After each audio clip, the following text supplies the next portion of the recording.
Chapitre 60. En France. La première crainte du roi d'Angleterre Charles Ier, en apprenant cette mort, fut qu'une si terrible nouvelle ne décourageât les Rochelais. Il essaya, dit Richelieu dans ses mémoires, de la leur cacher le plus longtemps possible, faisant fermer les ports par tout son royaume et prenant soigneusement garde qu'aucun vaisseau ne sortît jusqu'à ce que l'armée de Buckingham apprêtée fût partie, se chargeant, à défaut de Buckingham, de surveiller lui-même le départ. Il poussa même la sévérité de cet ordre jusqu'à retenir en Angleterre les ambassadeurs de Danemark qui avaient pris congé, et l'ambassadeur ordinaire de Hollande, qui devait ramener dans le port de Flessingue les navires des Indes de Charles Ier avait fait restituer aux Provinces-Unies. Mais comme il ne songea à donner cet ordre que 5 heures après l'événement, c'est-à-dire à 2 heures de l'après-midi, 2 navires étaient déjà sortis du port. L'un emmenant, comme nous le savons, Milady, laquelle, se doutant déjà de l'événement, fut encore confirmée dans cette croyance en voyant le pavillon noir se déployer au mât du vaisseau amiral. Quant au second bâtiment, nous dirons plus tard qui il portait et comment il partit. Pendant ce temps, au reste, rien de nouveau au camp de La Rochelle. Seulement le roi qui s'ennuyait fort, comme toujours, mais peut-être encore un peu plus au camp qu'ailleurs, résolu d'aller incognito passer les fêtes de Saint-Louis à Saint-Germain, et demanda au cardinal de lui faire préparer une escorte de 20 mousquetaires seulement. Le cardinal, que l'ennui du roi gagnait quelquefois, accorda avec grand plaisir ce congé à son royal lieutenant, lequel promit d'être de retour vers le 15 septembre. Monsieur de Tréville, prévenu par son éminence, fit son porte-manteau et comme, sans en avoir la cause, il savait le vif désir et même l'impérieux besoin que ses amis avaient de revenir à Paris, il va sans dire qu'il les désigna pour faire partie de l'escorte. Les 4 jeunes gens surent la nouvelle un quart d'heure après monsieur de Tréville, car ils furent les premiers à qui il la communiqua. Ce fut alors que d'Artagnan apprécia la faveur que lui avait faite le cardinal en le faisant enfin passer aux mousquetaires. Sans cette circonstance, il était forcé de rester au camp tandis que ses compagnons partaient. Il va sans dire que cette impatience de remonter vers Paris avait pour cause le danger que devait courir Madame Bonacieux en se rencontrant au couvent de Béthune avec Milady, son ennemi mortel. Aussi, comme nous l'avons dit, Aramis avait écrit immédiatement à Marie Michon, cette lingère de Tours qui avait de si belles connaissances, pour qu'elle obtînt que la reine donnât l'autorisation à Madame Bonacieux de sortir du couvent et de se retirer soit en Lorraine, soit en Belgique. La réponse ne s'était pas fait attendre, et 8 ou 10 jours après, Aramis avait reçu cette lettre. « Mon cher cousin, voici l'autorisation de ma sœur à retirer notre petite servante du couvent de Béthune, dont vous pensez que l'air est mauvais pour elle. Ma sœur vous envoie cette autorisation avec grand plaisir, car elle aime fort cette petite fille, à laquelle elle se réserve d'être utile plus tard. Je vous embrasse, Marie Michon. » À cette lettre était jointe une autorisation conçue en ces termes. La supérieure du couvent de Béthune remettra aux mains de la personne qui lui remettra ce billet la novice qui était entrée dans son couvent sur ma recommandation et sous mon patronage. Au Louvre, le 10 août 1628. Anne. On comprend combien ces relations de parenté entre Aramis et une lingère qui appelait la reine sa sœur avaient égayé la verve des jeunes gens. Mais Aramis, après avoir rougi 2 ou 3 fois jusqu'au blanc des yeux aux grosses plaisanteries de Porthos, avait prié ses amis de ne plus revenir sur ce sujet, déclarant que s'il lui en était dit encore un seul mot, il n'emploierait plus sa cousine comme intermédiaire dans ces sortes d'affaires. Il ne fut donc plus question de Marie Michon entre les 4 mousquetaires, qui d'ailleurs avaient ce qu'ils voulaient, c'était l'ordre de tirer Madame Bonacieux du couvent des Carmélites de Béthune. Il est vrai que cet ordre ne leur servirait pas à grand-chose tant qu'ils seraient au camp de La Rochelle, c'est-à-dire à l'autre bout de la France. Aussi d'Artagnan allait-il demander un congé à monsieur de Tréville, en lui confiant tout bonnement l'importance de son départ, lorsque cette nouvelle lui fut transmise, ainsi qu'à ses 3 compagnons, que le roi allait partir pour Paris avec une escorte de 20 mousquetaires, et qu'il faisait partie de l'escorte. La joie fut grande. On envoya les valets devant avec les bagages, et l'on partit le 16 au matin. Le cardinal reconduisit sa majesté de Surgères à Morée, et là, le roi et son ministre prirent congé l'un de l'autre, avec de grandes démonstrations d'amitié. Cependant, le roi, qui cherchait de la distraction, tout en cheminant le plus vite qu'il lui était possible, car il désirait être arrivé à Paris pour le 23, s'arrêtait de temps en temps pour voir voler la pie, passe-temps dont le goût lui avait autrefois été inspiré par De Luynes, et pour lequel il avait toujours conservé une grande prédilection. Sur les 20 mousquetaires, 16, lorsque la chose arrivait, se réjouissaient fort de ce bon temps, mais 4 maugréaient de leur mieux. D'Artagnan, surtout, avait des bourdonnements perpétuels dans les oreilles, ce que Porthos expliquait ainsi. « Une très grande dame m'a appris que cela veut dire que l'on parle de vous quelque part. » Enfin, l'escorte traversa Paris le 23 dans la nuit. Le roi remercia M. de Tréville et lui permit de distribuer des congés pour 4 jours, à la condition que pas un des favorisés ne paraîtrait dans un lieu public, sous peine de la Bastille. Les 4 premiers congés accordés, comme on le pense bien, furent à nos 4 amis. Il y a plus. Athos obtint de M. de Tréville 6 jours au lieu de 4, et fit mettre dans ces 6 jours 2 nuits de plus, car ils partirent le 24 à 5 heures du soir, et par conséquence, M. de Tréville postdata le congé du 25 au matin. « Eh, mon Dieu !» disait D'Artagnan, qui, comme on le sait, ne doutait jamais de rien. « Il me semble que nous faisons bien de l'embarras pour une chose si simple, en 2 jours, et en crevant 2 ou 3 chevaux. Peu m'importe, j'ai de l'argent. Je suis à Béthune, je remets la lettre de la reine à la supérieure, et je ramène le cher trésor que je vais chercher, non pas en Lorraine, non pas en Belgique, mais à Paris, où il sera mieux caché, surtout tant que monsieur le cardinal sera à La Rochelle. Puis, une fois de retour de la campagne, eh bien, moitié par la protection de sa cousine, moitié en faveur de ce que nous avons fait personnellement pour elle, nous obtiendrons de la reine ce que nous voudrons. Restez donc ici, ne vous épuisez pas de fatigue inutilement. Moi et Planchet, c'est tout ce qu'il faut pour une expédition aussi simple. » À ceci, Athos répondit tranquillement. « Nous aussi, nous avons de l'argent, car je n'ai pas encore bu tout à fait le reste du diamant. Et Porthos et Aramis ne l'ont pas tout à fait mangé. Nous crèverons donc aussi bien 4 chevaux qu'un. Mais songez, D'Artagnan, ajouta-t-il d'une voix si sombre que son accent donna le frisson au jeune homme. Songez, oui, songez que Béthune est une ville où le cardinal a donné rendez-vous à une femme qui, partout où elle va, mène le malheur après elle. Si vous n'aviez affaire qu'à 4 hommes, D'Artagnan, je vous laisserai aller seul. Vous avez affaire à cette femme. Allons-y 4, et plaise à Dieu qu'avec nos 4 valets nous soyons en nombre suffisant. »« Vous m'épouvantez, Athos !» s'écria D'Artagnan. « Que craignez-vous donc, mon Dieu ?»« Tout, » répondit Athos. D'Artagnan examina les visages de ses compagnons qui, comme celui d'Athos, portaient l'empreinte d'une inquiétude profonde, et l'on continua la route au plus grand pas des chevaux, mais sans ajouter une seule parole. Le 25 au soir, comme ils entraient à Arras, et comme D'Artagnan venait de mettre pied à terre à l'auberge de la Herse d'Or pour boire un verre de vin, un cavalier sortit de la cour de la poste, où il venait de le relayer, prenant au grand galop et avec un cheval frais le chemin de Paris. Au moment où il passait de la grande porte dans la rue, le vent entr'ouvrit le manteau dont il était enveloppé, quoiqu'on fût au mois d'août, et enleva son chapeau que le voyageur retint de sa main au moment où il avait déjà quitté sa tête et enfonça vivement sur ses yeux.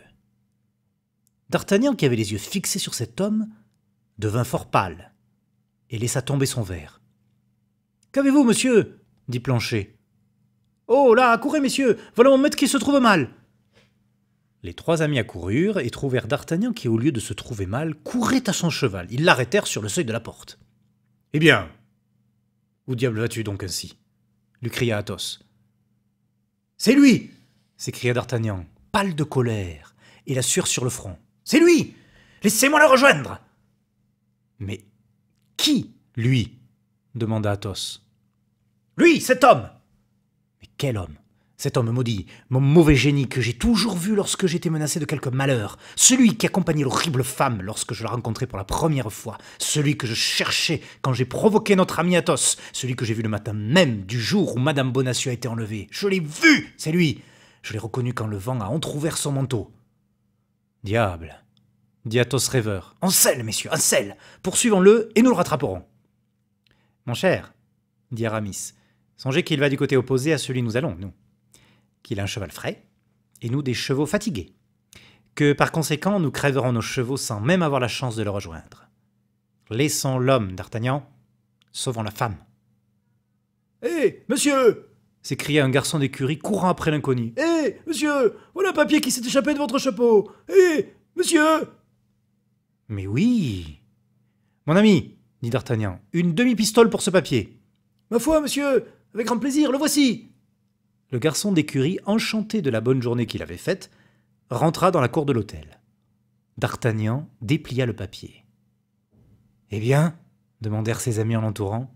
« Rien qu'un mot, » dit d'Artagnan. « Oui, » dit Aramis, « mais ce nom est un nom de ville ou de village. »« Armentières, » lut Porthos. « Armentières, je ne connais pas cela. » Et ce nom de ville ou de village est écrit de sa main, s'écria Athos. Allons, allons, gardons soigneusement ce papier, dit d'Artagnan. Peut-être n'ai-je pas perdu ma dernière pistole. À cheval, mes amis, à cheval.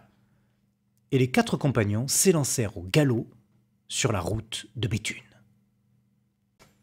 Chapitre 61. Le couvent des Carmélites de Béthune.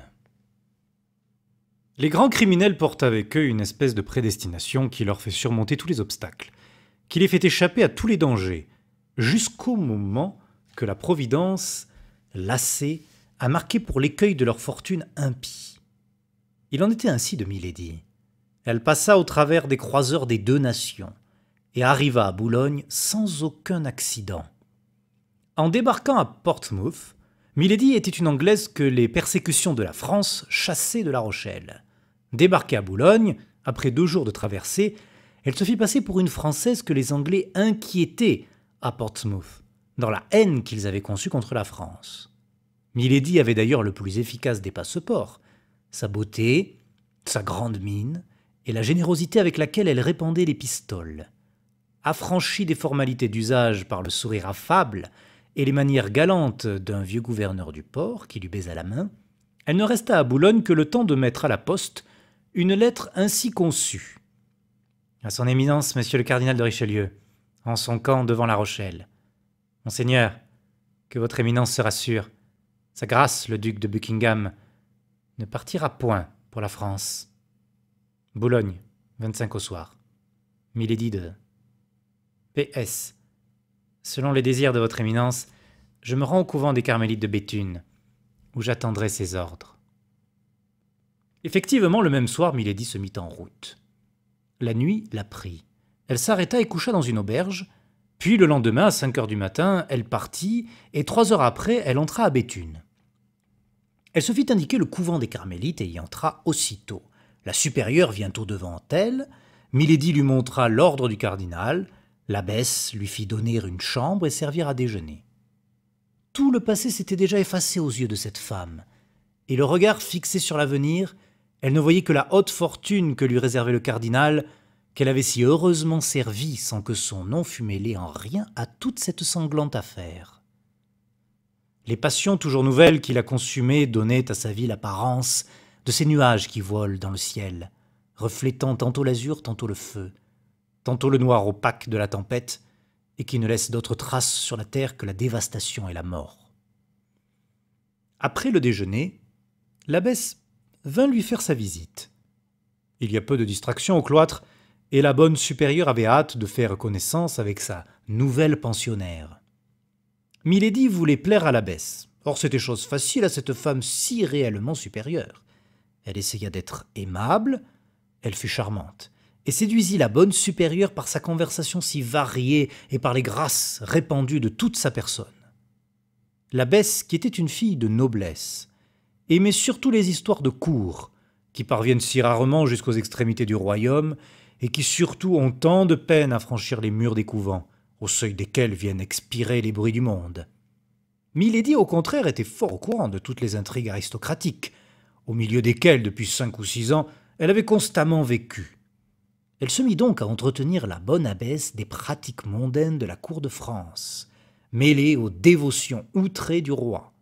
Elle lui fit la chronique scandaleuse des seigneurs et des dames de la cour, que l'abbesse connaissait parfaitement de nom, toucha légèrement les amours de la reine et de Buckingham, parlant beaucoup pour qu'on parlât peu, mais l'abbesse se contenta d'écouter et de sourire, le tout sans répondre. Cependant, comme Milady vit que ce genre de récit l'amusait fort, elle continua. Seulement, elle fit tomber la conversation sur le cardinal. Mais elle était fort embarrassée. Elle ignorait si l'abbesse était royaliste ou cardinaliste. Elle se tint dans un milieu prudent. Mais l'abbesse de son côté se tint dans une réserve plus prudente encore, se contentant de faire une profonde inclination de tête toutes les fois que la voyageur prononçait le nom de son éminence. Milady commença à croire qu'elle s'ennuyait fort dans le couvent. Elle résolut donc de risquer quelque chose pour savoir de suite à quoi s'en tenir.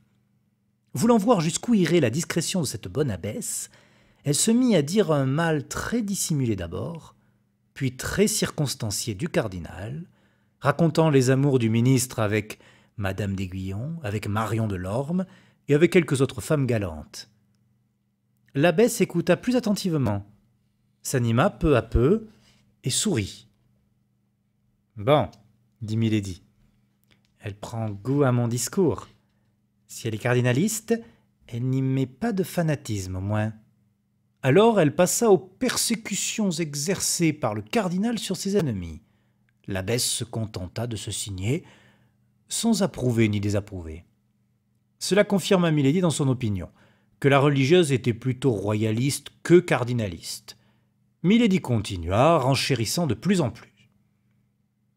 « Je suis fort ignorant de toutes ces choses-là, dit enfin l'abbesse, mais tout éloigné que nous sommes de la cour, tout en dehors des intérêts du monde que nous nous trouvons placés, nous avons des exemples fort tristes de ce que vous nous racontez là. Et l'une de nos pensionnaires a bien souffert des vengeances et des persécutions de monsieur le cardinal. »« Une de vos pensionnaires, dit Milady. Oh, mon Dieu, pauvre femme, je la plains alors. »« Et vous avez raison, car elle est bien à plaindre. Prison, menaces, mauvais traitements, elle a tout souffert. Mais après tout, reprit l'abbesse, monsieur le cardinal avait peut-être des motifs plausibles pour agir ainsi. Et quoiqu'elle ait l'air d'un ange, il ne faut pas toujours juger les gens sur la mine. »« Bon, dit Milady à elle-même. Qui sait, je vais peut-être découvrir quelque chose ici. Je suis en veine. » Et elle s'appliqua à donner à son visage une expression de candeur parfaite. « Hélas, dit Milady, je le sais, on dit cela qu'il ne faut pas croire aux physionomies. Mais à quoi croirait-on cependant, si ce n'est au plus bel ouvrage du Seigneur?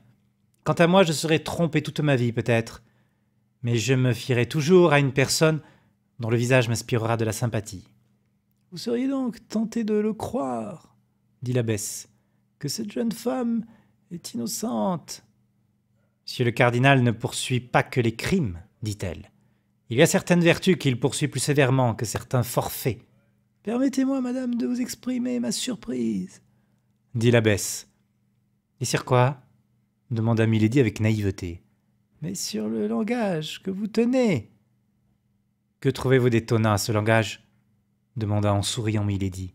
« Vous êtes l'ami du cardinal puisqu'il vous envoie ici, et cependant... »« Et cependant, je dis du mal, reprit Milady, achevant la pensée de la supérieure.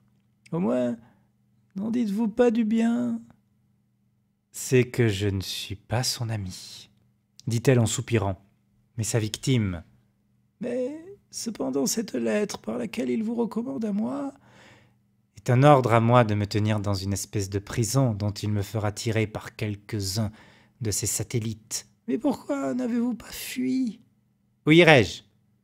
Croyez-vous qu'il y a un endroit de la terre où je ne puisse atteindre le cardinal, s'il veut se donner la peine de tendre la main? Si j'étais un homme, à la rigueur, cela serait possible encore. Mais une femme, que voulez-vous que fasse une femme? Cette jeune pensionnaire que vous avez ici, a-t-elle essayé de fuir, elle? Non, c'est vrai. Mais elle, c'est autre chose, je la crois retenue en France par quelque amour. Alors, dit Milady avec un soupir, si elle aime, elle n'est pas tout à fait malheureuse. Ainsi, dit l'abbesse en regardant Milady avec un intérêt croissant. C'est encore une pauvre persécutée que je vois? Hélas, oui, dit Milady. L'abbesse regarda un instant Milady avec inquiétude, comme si une nouvelle pensée surgissait dans son esprit. Vous n'êtes pas ennemi de notre sainte foi? Dit-elle en balbutiant. Moi? S'écria Milady. Moi, protestante? Oh! Non, j'atteste le Dieu qui nous entend que je suis au contraire fervente catholique. Oui, madame, dit l'abbesse en souriant. Rassurez-vous, la maison où vous êtes ne sera pas une prison bien dure. Et nous ferons tout ce qu'il vous faudra pour vous faire chérir la captivité. Il y a plus. Vous trouverez ici cette jeune femme persécutée sans doute par suite de quelque intrigue de cour. Elle est aimable, gracieuse. Comment la nommez-vous? Elle m'a été recommandée par quelqu'un de très haut placé, sous le nom de Ketty. Je n'ai pas cherché à savoir son autre nom. Ketty? S'écria Milady. Quoi? Vous êtes sûr? Qu'elle se fait appeler ainsi? Oui, madame, la connaîtriez-vous? Milady sourit à l'idée que lui était venue, que cette jeune femme pouvait être son ancienne camérière. Il se mêlait au souvenir de cette jeune fille un souvenir de colère et un désir de vengeance, avait bouleversé les traits de Milady, qui reprirent au reste presque aussitôt l'expression calme et bienveillante que cette femme sans visage leur avait momentanément fait perdre. « Et quand pourrais-je voir cette jeune dame, pour laquelle je me sens déjà une si grande sympathie ?» demanda Milady. « Mais ce soir, dit l'abbesse, dans la journée même. Mais vous voyagez depuis 4 jours, m'avez-vous dit vous-même. Ce matin, vous êtes levé à 5 heures. Vous devez avoir besoin de repos. Couchez-vous et dormez. À l'heure du dîner, nous vous réveillerons. » Quoique Milady eût très bien pu se passer de sommeil, soutenue qu'elle était par toutes les excitations qu'une aventure nouvelle faisait éprouver à son cœur avide d'intrigue, elle n'en accepta pas moins l'offre de la supérieure. Depuis 12 ou 15 jours, elle avait passé par tant d'émotions diverses que si son corps de fer pouvait encore soutenir la fatigue, son âme avait besoin de repos. Elle prit donc congé de l'abbesse et se coucha, doucement bercée par les idées de vengeance auxquelles l'avait tout naturellement ramené le nom de Ketty. Elle se rappelait cette promesse presque illimitée que lui avait faite le cardinal, si elle réussissait dans son entreprise. Elle avait réussi. D'Artagnan était donc à elle. Une seule chose l'épouvantait, c'était le souvenir de son mari. C'était le comte de la Fère, qu'elle avait cru mort, ou du moins expatrié, et qu'elle retrouvait dans Athos, le meilleur ami de d'Artagnan. Mais aussi, s'il était l'ami de d'Artagnan, il avait dû lui prêter assistance dans toutes les menées à l'aide desquelles la reine avait déjoué les projets de son éminence. S'il était l'ami de d'Artagnan, il était l'ennemi du cardinal, et sans doute elle parviendrait à l'envelopper dans la vengeance au repli de laquelle elle espérait étouffer le jeune mousquetaire. Toutes ces espérances étaient de douces pensées pour Milady. Aussi bercée par elle, s'endormit-elle bientôt. Elle fut réveillée par une voix douce qui retentit au pied de son lit. Elle ouvrit les yeux et vit l'abbesse accompagnée d'une jeune femme aux cheveux blonds, au teint délicat, qui fixait sur elle un regard plein d'une bienveillante curiosité. La figure de cette jeune femme lui était complètement inconnue. Toutes deux s'examinèrent avec une scrupuleuse attention, tout en échangeant les compliments d'usage. Toutes deux étaient fort belles, mais de beauté tout à fait différente. Cependant, Milady sourit en reconnaissant qu'elle l'emportait de beaucoup sur la jeune femme en grand air et en façon aristocratique. Il est vrai que l'habit de novice que portait la jeune femme n'était pas très avantageux pour soutenir une lutte de ce genre. L'abbesse les présenta l'une à l'autre. Puis, lorsque cette formalité fut remplie, comme ses devoirs l'appelaient à l'église, elle laissa les deux jeunes femmes seules. La novice, voyant Milady couchée, voulait suivre la supérieure, mais Milady la retint. « Comment, madame, lui dit-elle, à peine vous ai-je aperçue, et vous voulez déjà me priver de votre présence, sur laquelle je comptais cependant un peu, je vous l'avoue. pour le temps que j'ai à passer ici. Non, répondit la novice. Seulement je craignais d'avoir mal choisi mon temps. Vous dormiez, vous êtes fatigué. Eh bien, dit Milady, que peuvent demander les gens qui dorment? Un bon réveil. Ce réveil, vous me l'avez donné. Laissez-moi en jouir tout à mon aise. Et lui prenant la main, elle l'attira sur un fauteuil qui était près de son lit. La novice s'assit. « Mon Dieu, dit-elle, que je suis malheureuse. Voilà 6 mois que je suis ici, sans l'ombre d'une distraction. Vous arrivez, votre présence allait être pour moi une compagnie charmante, et voilà que, selon toute probabilité, d'un moment à l'autre, je vais quitter le couvent. »« Comment ?» dit Milady. « Vous sortez bientôt. »« Dis-moi, je l'espère, » dit la novice avec une expression de joie qu'elle ne cherchait pas le moins du monde à déguiser. « Je crois avoir appris que vous aviez souffert de la part du cardinal, » continua Milady. « C'eût été un motif de plus de sympathie entre nous. »« Ce que m'a dit notre bonne mère est donc la vérité, que vous étiez aussi une victime de ce méchant prêtre. »« Chut !» dit Milady. « Même ici, ne parlons pas ainsi de lui. Tous mes malheurs viennent d'avoir dit à peu près ce que vous venez de dire devant une femme que je croyais mon amie et qui m'a trahi. Et vous êtes aussi, vous, la victime d'une trahison ? » ?»« Non, dit la novice, mais de mon dévouement. D'un dévouement à une femme que j'aimais, pour qui j'eusse donné ma vie, pour qui je la donnerai encore. » »« Et qui vous a abandonné, c'est cela ? » ?»« J'ai été assez injuste pour le croire, mais depuis 2 ou 3 jours, j'ai acquis la preuve du contraire, et j'en remercie Dieu. Il m'aurait coûté de croire qu'elle m'avait oublié. Mais vous, madame, continua la novice, il me semble que vous êtes libre, et que si vous vouliez fuir, il ne tiendrait qu'à vous. Où voulez-vous que j'aille sans amis, sans argent, dans une partie de la France que je ne connais pas, où je ne suis jamais venu? Oh, s'écria la novice, quant à des amis, vous en aurez partout, où vous vous montrerez. Vous paraissez si bonne, et vous êtes si belle. Cela n'empêche pas, reprit Milady en adoucissant son sourire de manière à lui donner une expression angélique, que je suis seule et persécutée. Écoutez, dit la novice, il faut avoir bon espoir dans le ciel, voyez-vous. Il vient toujours un moment où le bien que l'on a fait plaide votre cause devant Dieu. Et tenez, peut-être est-ce un bonheur pour vous, tout humble et sans pouvoir que je suis, que vous m'ayez rencontré.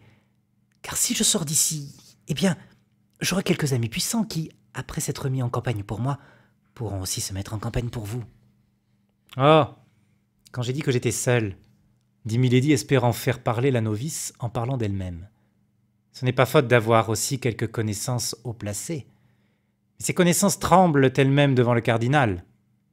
La reine elle-même n'ose pas soutenir de lutte contre le terrible ministre. J'ai la preuve que Sa Majesté, malgré son excellent cœur, a plus d'une fois été obligée d'abandonner à la colère de son éminence les personnes qui l'avaient servi. Croyez-moi, madame, la reine peut avoir l'air d'abandonner ces personnes-là, mais il ne faut pas en croire l'apparence. Plus elles sont persécutées, plus elles pensent à elles. Et souvent, au moment où elles y pensent le moins, elles ont la preuve d'un bon souvenir. « Hélas, dit Milady, je le crois, la reine est si bonne. »« Oh, vous la connaissez donc, cette belle et noble reine que vous parlez d'elle ainsi ?» s'écria la novice avec enthousiasme. « C'est-à-dire, reprit Milady poussée dans ses retranchements, qu'elle, personnellement, je n'ai pas l'honneur de la connaître, mais je connais bon nombre de ses amis les plus intimes. Je connais Monsieur de Putange, j'ai connu en Angleterre Monsieur Dujarret, je connais Monsieur de Tréville. »« Monsieur de Tréville !» s'écria la novice. « Vous connaissez Monsieur de Tréville ?»« Oui, parfaitement, beaucoup même. »« Le capitaine des mousquetaires du roi. »« Le capitaine des mousquetaires du roi. »« Ah ! Mais vous allez voir !» s'écria la novice, « que tout à l'heure, nous allons être des connaissances achevées, presque des amis. Si vous connaissez Monsieur Tréville, vous avez dû aller chez lui. »« Souvent, dit Milady, qui entrait dans cette voie et s'apercevant que le mensonge réussissait, voulait le pousser jusqu'au bout. « Chez lui, vous avez dû voir quelques-uns de ses mousquetaires. »« Tous ceux qu'il reçoit habituellement, » répondit Milady, pour laquelle cette conversation commençait à prendre un intérêt réel. « Nommez-moi quelques-uns de ceux que vous connaissez, et vous verrez qu'ils seront de mes amis. »« Mais dit Milady embarrassée. Je connais monsieur de Sauvigny, monsieur de Courtivron, monsieur de Férissac. La novice laissa dire, puis, voyant qu'elle s'arrêtait, « Vous ne connaissez pas, dit-elle, un gentilhomme nommé Athos. » Milady devint aussi pâle que les draps dans lesquels elle était couchée. Et si maîtresse qu'elle fût d'elle-même, ne put s'empêcher de pousser un cri en saisissant la main de son interlocutrice et en la dévorant du regard. « Quoi? Qu'avez-vous? Oh, mon Dieu !» demanda cette pauvre femme. « Ai-je donc dit quelque chose qui vous ait blessé? » « Non, mais ce nom m'a frappé parce que, moi aussi, j'ai connu ce gentilhomme, et qu'il m'a paru étrange de trouver quelqu'un qui paraisse le connaître beaucoup. »« Ah, oui, beaucoup, beaucoup. Non seulement lui, mais encore ses amis, messieurs Porthos et Aramis. En vérité, eux aussi je les connais, » s'écria Milady qui sentit le froid pénétrer jusqu'à son cœur. « Eh bien, si vous les connaissez, vous devez savoir qu'ils sont bons et francs compagnons. Que ne vous adressez-vous à eux si vous avez besoin d'appui? »« C'est-à-dire, balbutia Milady, je ne suis lié réellement avec aucun d'eux, je les connais pour en avoir entendu parler beaucoup, par un de leurs amis, monsieur d'Artagnan. »« Vous connaissez monsieur d'Artagnan » s'écria la novice à son tour en saisissant la main de Milady et en la dévorant des yeux. Puis, remarquant l'étrange expression du regard de Milady, « Pardon, madame, dit-elle, vous le connaissez à quel titre? »« Mais, reprit Milady embarrassée, mais à titre d'ami. »« Vous me trompez, madame, dit la novice, vous avez été sa maîtresse. »« C'est vous qui l'avez été, madame, s'écria Milady à son tour. »« Moi, dit la novice. »« Oui, vous. Je vous connais maintenant. Vous êtes Madame Bonacieux. » La jeune femme se recula pleine de surprise et de terreur. « Oh, ne niez pas. Répondez, » reprit Milady. « Eh bien, oui, madame, dit la novice. Sommes-nous rivales? » La figure de Milady s'illumina d'un feu tellement sauvage que dans toute autre circonstance, Madame Bonacieux se fût enfuie d'épouvante. Mais elle était toute à sa jalousie. « Voyons, dites, madame, » reprit Madame Bonacieux avec une énergie dont on l'eût cru incapable. « Avez-vous été, ou êtes-vous, sa maîtresse? »« Oh non !»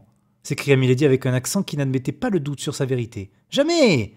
Jamais !»« Je vous crois, » dit Madame Bonacieux, « mais pourquoi donc alors vous êtes-vous écrié ainsi? »« Comment? Vous ne comprenez pas, » dit Milady, qui était déjà remise de son trouble et qui avait retrouvé toute son apparence d'esprit. « Comment voulez-vous que je comprenne? Je ne sais rien. »« Vous ne comprenez pas que M. d'Artagnan était mon ami. Il m'avait prise pour confidente. »« Vraiment? » ?»« Vous ne comprenez pas que je sais tout. Votre enlèvement de la petite maison de Saint-Germain, son désespoir, celui de ses amis, leur recherche inutile depuis ce moment. Et comment ne voulez-vous pas que je m'en étonne quand, sans m'en douter, je me retrouve face à vous. Vous, dont nous avons si souvent parlé, vous qui l'aime de toute la force de son âme, vous qui m'avez fait aimer avant que je ne vous eusse vu. Ah, chère Constance, je vous trouve donc, je vous vois donc enfin. » Et Milady tendit ses bras à Madame Bonacieux, qui, convaincue par ce qu'elle venait de lui dire, ne vit plus dans cette femme qu'un instant auparavant elle avait cru sa rivale, qu'une amie sincère et dévouée. « Ah, pardonnez-moi, pardonnez-moi » s'écria-t-elle en se laissant aller sur son épaule. « Je l'aime tant !» Ces deux femmes se tinrent un instant embrassées. Certes, si les forces de Milady eussent été à la hauteur de sa haine, Madame Bonacieux ne fut sortie que morte de cet embrassement. Mais ne pouvant pas l'étouffer, elle le lui sourit. « Oh, chère belle, chère bonne petite, » dit Milady, « que je suis heureuse de vous voir. Laissez-moi vous regarder. » Et en disant ces mots, elle la dévorait effectivement du regard. « Oui, oui, c'est bien vous. Ah, d'après ce qu'il m'a dit, je vous reconnais à cette heure. Je vous reconnais parfaitement. La pauvre jeune femme ne pouvait se douter de ce qui se passait d'affreusement cruel derrière le rempart de ce front pur, derrière ces yeux si brillants, où elle ne lisait que de l'intérêt et de la compassion. « Alors, vous savez ce que j'ai souffert, dit madame Bonacieux, puisqu'il vous a dit ce qu'il souffrait. Mais souffrir pour lui, c'est du bonheur. » Milady reprit machinalement. « Oui, c'est du bonheur. » Elle pensait à autre chose. « Et puis, continua madame Bonacieux, mon supplice touche à son terme. Demain, ce soir peut-être, je le reverrai, et alors le passé n'existera plus. »« Ce soir? Demain ?» s'écria Milady, tirée de sa rêverie par ces paroles. « Que voulez-vous dire? Attendez-vous quelques nouvelles de lui? Je l'attends lui-même. »« Lui-même, d'Artagnan ici? Lui-même? Mais c'est impossible, il est au siège de La Rochelle avec le cardinal. Il ne reviendra qu'après la prise de la ville. »« Vous le croyez ainsi? Mais est-ce qu'il y a quelque chose d'impossible à mon d'Artagnan, le noble et loyal gentilhomme? »« Oh, je ne puis vous croire. »« Bien, lisez, lisez donc !» dit, dans l'excès de son orgueil et de sa joie, la malheureuse jeune femme, en présentant une lettre à Milady. « L'écriture de madame de Chevreuse, » se dit en elle-même Milady. « Ah, j'étais bien sûre qu'ils avaient des intelligences de ce côté-là. » Et elle lut avidement ces quelques lignes. « Ma chère enfant, tenez-vous prête. Notre ami vous verra bientôt, et il ne vous verra que pour vous arracher de la prison où votre sûreté exigeait que vous fussiez caché. Préparez-vous donc au départ et ne désespérez jamais de nous. Notre charmant Gascon vient de se montrer brave et fidèle comme toujours. Dites-lui qu'on lui est bien reconnaissant quelque part de l'avis qu'il a donné. »« Oui, oui, oui, oui, oui, dit Milady. La lettre est précise. Savez-vous quel est cet avis? »« Non, je me doute seulement qu'il aurait prévenu la reine de quelques nouvelles machinations du cardinal. »« Oui, c'est sans doute cela, » dit Milady en rendant la lettre à madame Bonacieux et en laissant retomber sa tête pensive sur sa poitrine. En ce moment, on entendit le galop d'un cheval. « Oh !» s'écria madame Bonacieux en s'élançant à la fenêtre. « Serait-ce déjà lui ?» Milady était restée dans son lit, pétrifiée par la surprise. Tant de choses inattendues lui arrivaient tout à coup que pour la première fois la tête lui manquait. « Lui, murmura-t-elle. « Serait-ce lui ?» Et elle demeurait dans son lit, les yeux fixés. « Hélas non, » dit madame Bonacieux. « C'est un homme que je ne connais pas, et qui cependant a l'air de venir ici. Oui, il ralentit de sa course, il s'arrête à la porte, il sonne. » Milady sauta hors de son lit. « Vous êtes bien sûr que ce n'est pas lui ?» dit-elle. « Oh oui, bien sûr. Vous avez peut-être mal vu. Oh, je verrai la plume de son feutre, le bout de son chapeau, que je le reconnaîtrai, lui. » Milady s'habillait toujours. « N'importe. Cet homme vient ici, dites-vous? »« Oui, il est entré. »« C'est ou pour vous, ou pour moi. »« Oh, mon Dieu, comme vous semblez agité. »« Oui, je l'avoue, je n'ai pas votre confiance, je crains tout du cardinal. »« Chut !» dit madame Bonacieux. « On vient. » Effectivement, la porte s'ouvrit et la supérieure entra. « Est-ce vous qui arrivez de Boulogne ?» demanda-t-elle à Milady. « Oui, c'est moi, » répondit celle-ci, et tâchant de ressaisir son sang-froid. « Qui me demande ?»« Un homme qui ne veut pas dire son nom, mais qui vient de la part du cardinal. »« Et qui veut me parler ?» demanda Milady. « Qui veut parler à une dame arrivant de Boulogne. »« Alors, faites entrer, madame, je vous prie. »« Oh, mon Dieu, dit madame Bonacieux. Serait-ce quelque mauvaise nouvelle? »« J'en ai peur. »« Je vous laisse avec cet étranger, mais aussitôt son départ, si vous le permettez, je reviens. »« Comment donc? Je vous en prie. » La supérieure et madame Bonacieux sortirent. Milady resta seule, les yeux fixés sur la porte. Un instant après, on entendit le bruit d'éperons qui retentissait sur les escaliers. Puis les pas se rapprochèrent, puis la porte s'ouvrit. Et un homme parut. Milady jeta un cri de joie. Cet homme, c'était le comte de Rochefort, l'âme damnée de son éminence.